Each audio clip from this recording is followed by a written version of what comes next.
Bonjour à vous toutes et à vous tous. Mon nom est Claude Laferrière, avocat et enseignant en géopolitique. Nous sommes le 24 octobre 2022. Le titre de cette vidéo est La Chine et le 20e congrès du Parti communiste. Le point fort de cet événement est certainement l'expulsion de l'ancien président Hu Jintao, qui était assis tout près de Xi Jinping lors du congrès. Cette expulsion a eu lieu au début du congrès et l'ex-président Hu Jintao a été en quelque sorte escorté par la garde rapprochée de Xi Jinping et expulsé de la salle du congrès.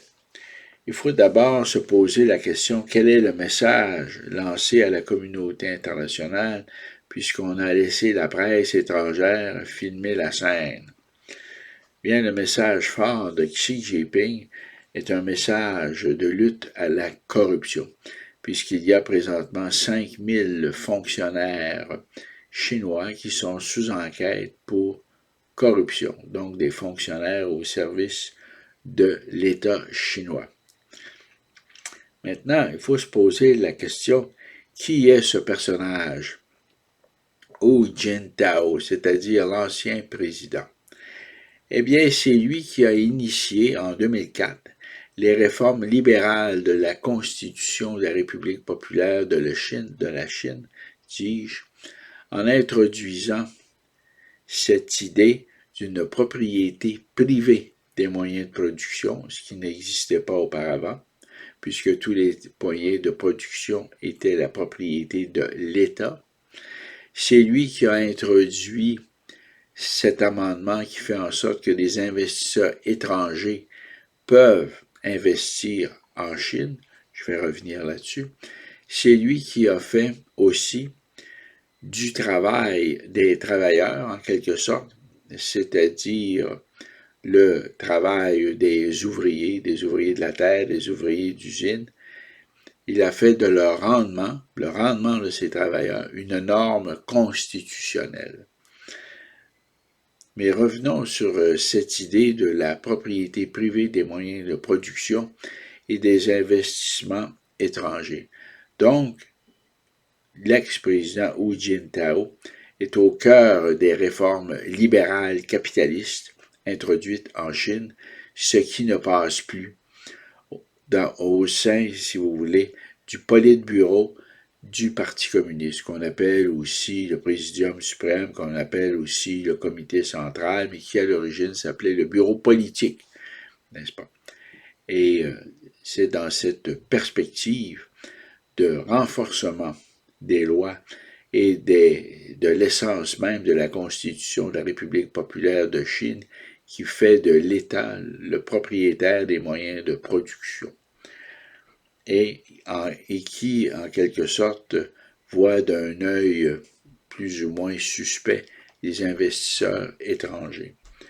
À cet égard, pour ce qui est des investisseurs étrangers, je vous ferai remarquer que la Chambre de commerce canadienne de Hong Kong est présidée par Madame Amélie Dionne Charest, la fille de l'ex-premier ministre Jean Charest.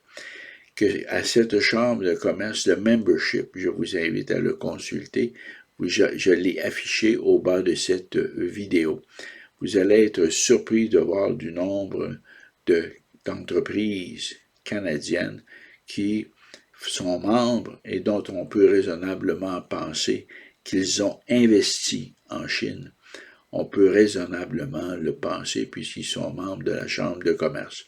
Donc, c'est dans une perspective de renforcement de la loi, de la lutte contre la corruption, que l'ex-président Hu Jintao a été expulsé du congrès du parti.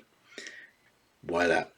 Maintenant, la position de Xi Jinping est clairement axée sur la reprise de l'île conformément à la doctrine maoïste initiale qui vise à la réunification de tous les territoires chinois dans la foulée de la longue marche de Mao et dans la foulée du renforcement de la doctrine maoïste. Donc, on peut penser que la sécurité de l'État, ceux qui voient la protection de la sécurité nationale en Chine, ont pris le dessus et qu'ils ont l'appui du président Xi Jinping et que bientôt la guerre va commencer avec Taïwan. C'est une question de temps très très court. Parce qu'en fait, depuis 5 années, les Russes et les Chinois participent ensemble à des manœuvres militaires à différents endroits de la planète.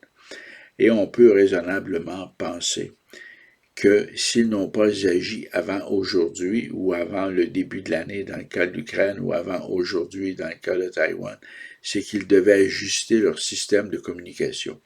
On sait qu'avec l'OTAN, le système de communication se rattache à la langue anglaise. Tout le monde parle anglais à l'intérieur de l'OTAN, des puissances de l'OTAN.